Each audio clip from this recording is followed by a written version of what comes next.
Good morning, everyone.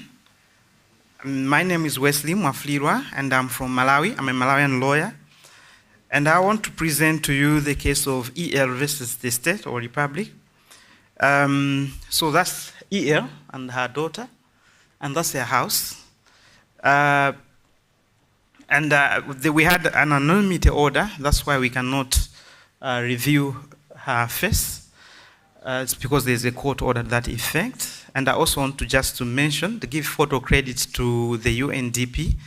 Now, the case is famously called the breastfeeding case. And now what happened?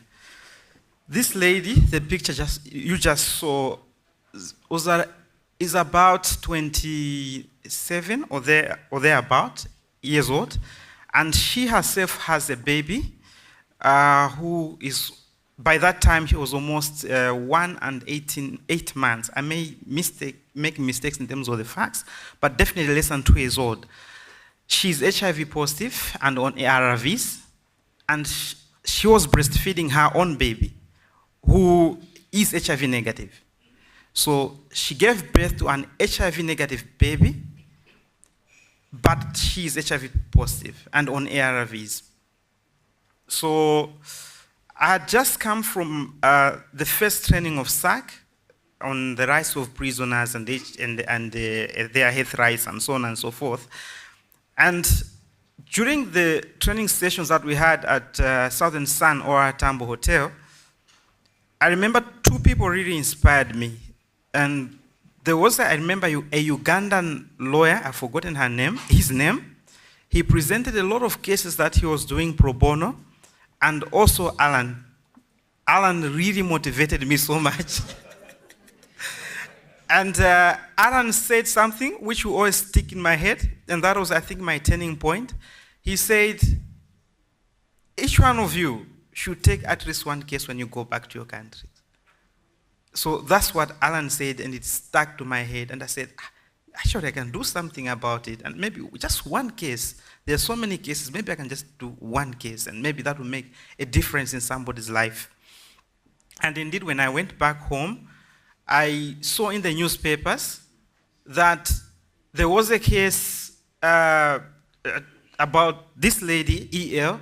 She had breastfed somebody else's child. It was in the group, and accidentally she did breastfeed someone else's child. And I know the question that I always get asked is, how can you accidentally breastfeed someone's child? Now, it was in the group. She was breastfeeding her own child, as I said. And then another mother had a child and said, can you please hold my child? And I want to do something. Can you please hold my child? And when she had held the child, accidentally the child did go on the nipple and suckled a little bit, but it wasn't that much. And then she realized, oh, what's happening? And in fact, she's the one who reported the issue to the other mother. When the mother came, she said, oh, I'm so sorry, this happened. And said, oh, so you breastfeed my child? And then the other lady reported the matter to the police. When the police went to the clinic, the nurse there said, actually, we know her. She's on ARVs. She comes here and get ARVs. So she was charged with this offense under Section 192 of the Penal Code, which says, in summary, it's an offense to do an act which is likely to spread the infection of any disease which is dangerous to life.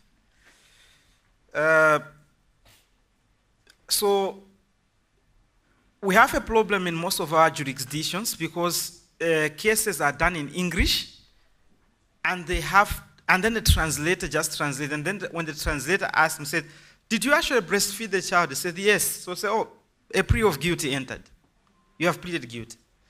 And on her own plea of guilty, she was not represented. She was sentenced to 9 months imprisonment with hard labor. And when I saw in the papers, I had to drive about 10 hours drive.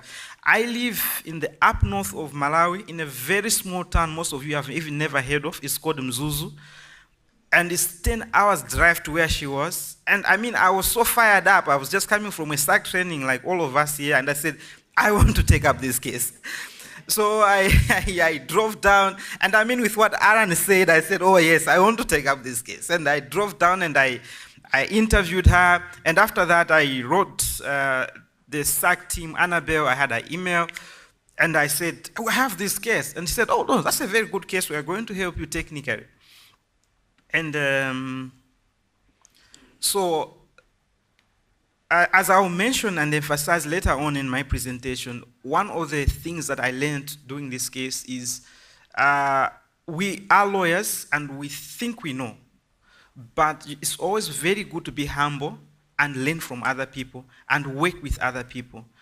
When I was working with the team from SALC and a few other lawyers, I realized how much I didn't know.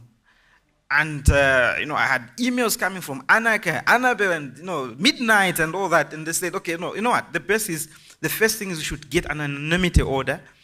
And also, the moral and ethical dilemma that we had, professional, ethical, and moral dilemmas that we had, where we have this case, we want to challenge the constitutionality of the provision,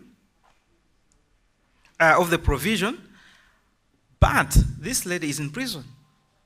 If we go for a civil action, then what will happen is it will take forever.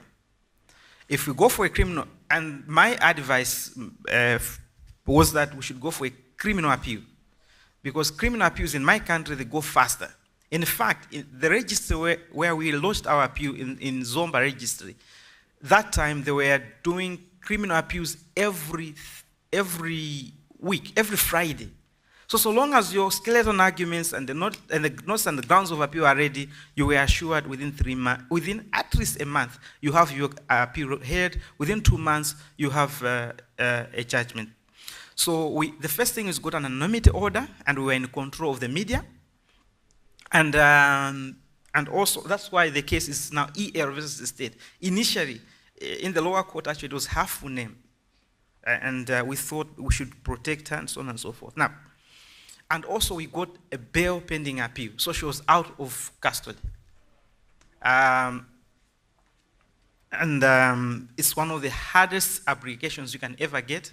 I'm not sure about other jurisdictions, but I can confess that in my 8 years of practice, this is the only bail pending appeal I've ever successfully applied for. But it's because we're also able to show that we have a very good case. Now, what are the issues before the court? We wanted the court to determine, right? I've got about 10 minutes. We wanted the court to determine whether the conviction could be justified and whether the provision was constitutional. We thought that it was overly broad and vague. And also we wanted the court to determine whether, in the event that we fail on these two, whether the sentence was manifestly excessive. Now, what was the outcome? The case was before Justice Zion Ntaba. And I mean, fortunately for us, Justice Zion Ntaba had also been attending similar trainings to what we are attending, but for the judges. Again, organized by the UNDP through the Global Fund.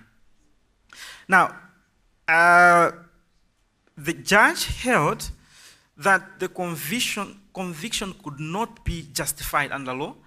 The most interesting element of the case is that the judge applied principles of international human rights against over a broad criminalization of transmission of HIV/AIDS. Now, I'll go back for you to appreciate the point. I'll go back. Now, the provisions, it criminalizes negligent and reckless acts which are likely to spread an infection dangerous to life. What's that? Do you know, for example, that a vehicle that uses diesel can lead to the spread of cancer, lung cancer? That's a reckless act likely to lead to the spread of disease dangerous to life. Sneezing. You can transmit influenza if you just sneeze. And influenza is a disease dangerous to life. So what's that? It's too broad. It's just too broad. meaning it's a weapon in the hands of the state pretty much to use for any act we can think of. So our argument was that it was too broad. And then again, the arguments against criminalization, that it just makes things hard. And then the other thing that was very interesting, which I learned doing the case, was the fact that women who are breastfeeding, who are HIV positive and are on ARVs, science shows that the chances are infinitesimal. It's very low that there can be spread of HIV/AIDS. And to that effect, talking about collaboration, we managed to get an expert witness, Dr. Ruth Brand, who is a professor in pediatric HIV/AIDS and so on and so forth. And she's worked with the United Nations and she's done research on the topic, and she gave expert evidence that, in fact, chances are very low, almost impossible. It's as good as saying you can get HIV/AIDS by having sex using a condom. Now, the public health impact of such criminalization is actually negative, as the presenters said, I think 2 days ago, on the effects. And again, the other fact was that this lady has her own child who is HIV negative, and she breastfeeds her, and she's always been HIV negative. That just proved the point that he did not have any intention to transmit the virus.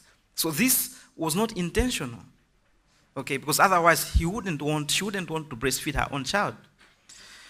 And so the court agreed with us. To cut the long story short, the court agreed with us, and then using international human rights principles, and heard that yes, indeed, this was wrong.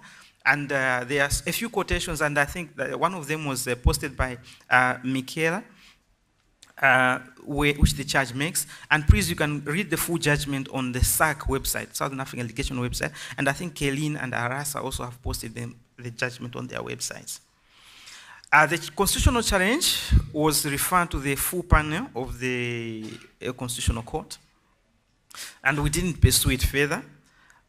Obviously, the sentence was set aside because the conviction was not upheld.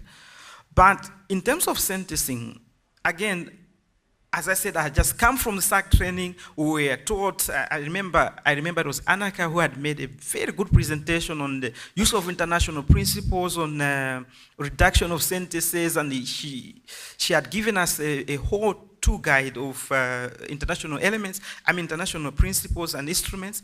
I literally copied and pasted most of the things that I learned from these trainings. And the court upheld those international principles on sentencing and why it's not good to send people to prison all the time, the use of alternative methods of sentencing. So you can read that in the full, in the judgment. Now, why is this case significant? The first thing is, I think for those of you who have been attending the other trainings, you'd go like, wow, this is just what we've been learning. So it was application of everything that we have learned here in terms of the negative effects of HIV criminalization and so on and so forth.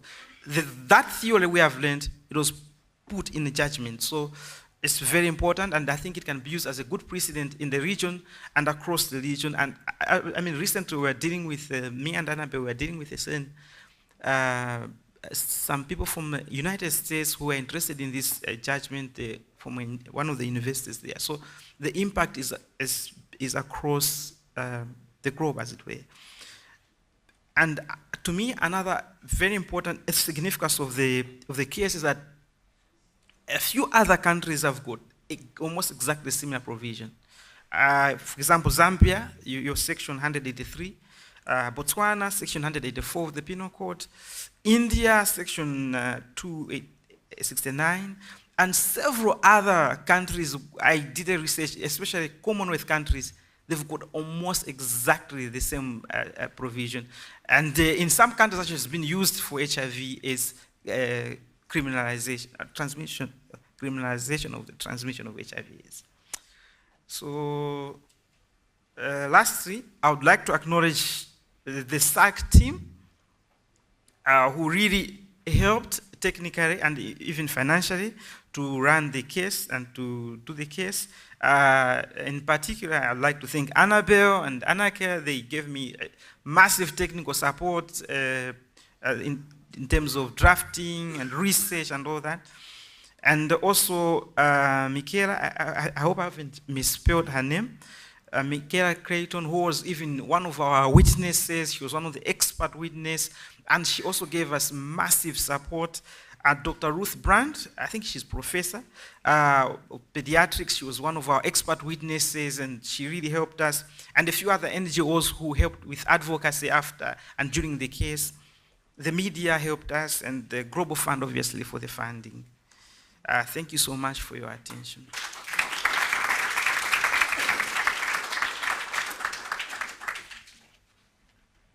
Thank you, Wesley.